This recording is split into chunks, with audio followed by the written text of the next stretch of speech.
Yes, welcome to the Queen Elizabeth Hospital here in Birmingham. Of course, this is the place where injured personnel are treated after traumatic injuries on operations. But now, right in the heart of the hospital grounds, is a new centre specifically designed for the families of the injured. It's called Fisher House, 18 beds where loved ones can stay whilst their loved ones are receiving treatment.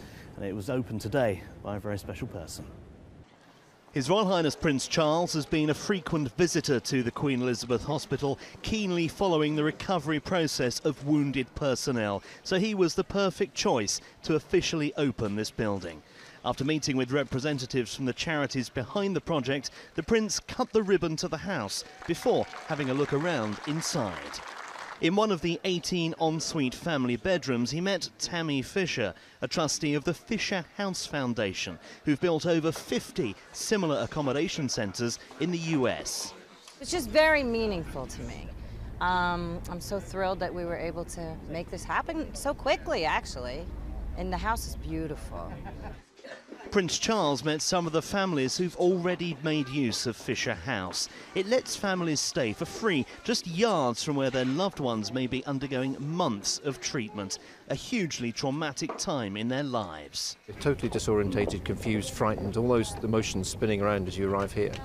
And to be handed a cup of tea and be brought into what is a pretty warm embrace when you arrive with people who understand what you're going through and can provide that support is absolutely crucial.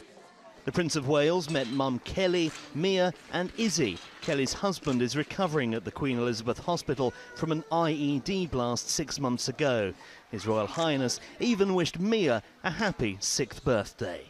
It's very nice. It's very nice to be acknowledged. It's very nice to have these facilities here, you know, and have members of the royal family come down and visit us here. It's been lovely. It has been lovely. The culmination of the Prince's visit was the unveiling of the Fisher House sign before he spoke warm words of encouragement for the facilities. The fact that there are these facilities now for them just clearly makes the whole difference to them. Otherwise, I can imagine what hell it must be. So our hearts go out today to all those families whose loved ones are wounded and injured in any way.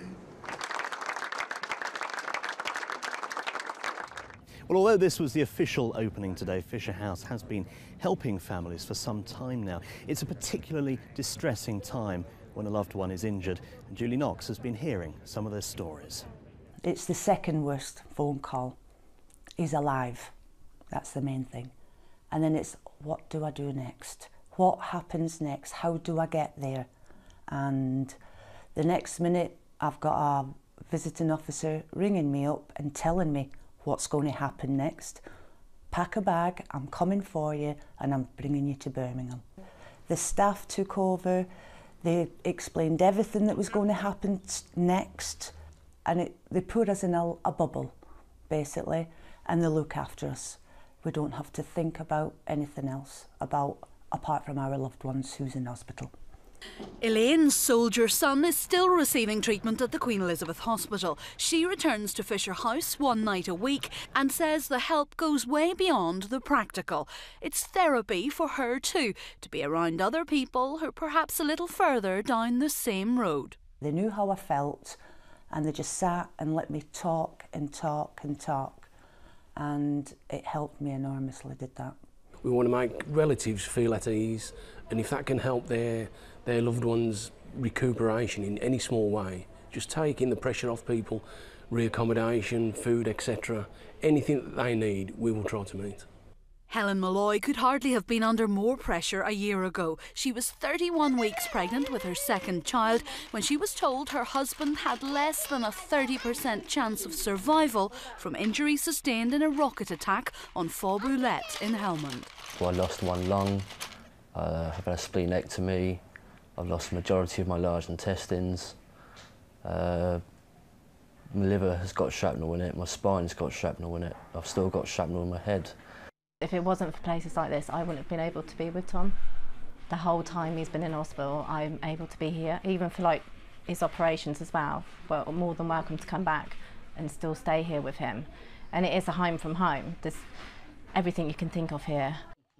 I know that my treatment is keeping me alive, but it's a good comfort to know that Helen and the kids are taken care of. It's it's a lot of weight off my shoulders sort of thing. And as servicemen and women return to Birmingham over the years for further hospital appointments or surgery, Fisher House will always be free to their families and friends to keep them company through that convalescence. Julie Knox, Forces News.